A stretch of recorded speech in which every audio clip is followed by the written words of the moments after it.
assalaamu calaykum 2050 nolosha 2050 waa nolol aad uga duwan tan hadda. tiknoolajiyadda iyo qalabyada casriga ayaa bedeli doona qaab nololeedkeena. waxyaabo badan oo hadda khiyaali ah ayaa caadi noqonaya marka la gaaro 2050.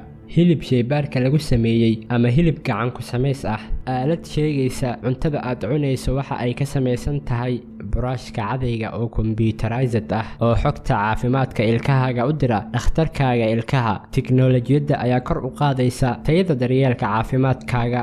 muraayad casri ah oo jeekin ku samaysa caafimaadkaaga, taasoo kuu sheegaysa dhibaatooyinka caafimaadkaaga sida inuu fitamiinka kugu yaryahay, iyo talaajad ama qaboojiye dareemi kara waxyaabaha talaajada ka dhammaan raba, kadibna si online ah u dalba.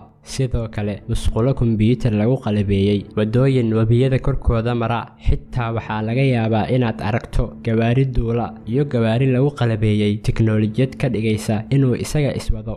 marka la gaaro 2050 waxaad raaci gawaari aan lahayn isteerinka baabuurta lagu hago. sidoo kale kumanaan gawaari xamuulka qaada ah ayaa ku safri doona daafaha dalka, iyada oo aan gaarigaas ama taraagaas qofna wadin, oo isaga oo keliya iswada. 2050 tiknoolajiyad aad u horumarsan ayaa sidoo kale gacan ka geysan soo celinta maqalka iyo bedelidda xubnaha dhaawacmay.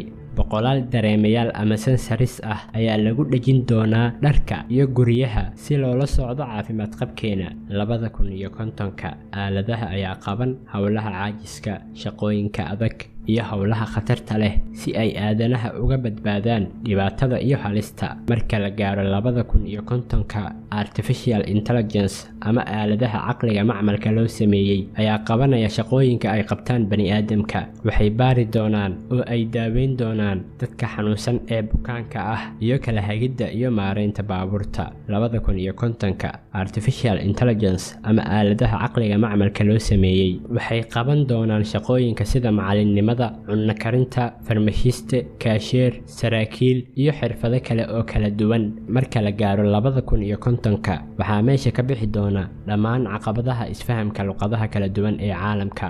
marka la gaaro 2050 baabuurta kuwa korontada ku shaqeeya oo haddaba xawaaro sare ku socda horumarintooda ayaa aad loo isticmaali doonaa. sanadii 2014 320,000 oo ah gawaarida kuwa korontada ku shaqeeya ayaa laga diiwaangeliyey daafaha caalamka. sanadka 2019 tiradaas waxay sii maraysay 2,300,000. marka la gaaro 2025 iibka caalamiga ee gawaarida korontada ku shaqeeya ayaa la saadaalinayaa inay ka badnaadaan 10 milyan. marka la gaaro sanadka 2050 gawaarida ugu badan ee la isticmaalo waxay noqonayaan baabuurta korontada ku shaqeeya, waxaana meesha ka bixi doona baabuurta shidaalka ku shaqeeya. nidaamkeena tamarta ayaa isbedelay 10kii sano ee lasoo dhaafay. qiimaha soolarka ayaa hoos u dhacay 89% tan iyo sanadkii 2010. sidoo kale waxaa hoos u dhacay qiimaha qalabka tamarta ka dhaliya dabaysha, laakiin tamarta dib loo cusboonaysiin karo ayaa weli ka taagan hal caqabad oo ah keedinta tamarta. laakiin cilmi baarayaasha ayaa horumarinaya habab cusub oo lagu keedin karo tiro badan oo tamar ah. inta aan la gaarin 2050 waxaa dhammaan doona mashruuca gaadiidka ama wax la raaca kan ugu dheereeya, xitaa wuxuu ka dheereeyaa diyaaradaha caadiga, waana hyperloop.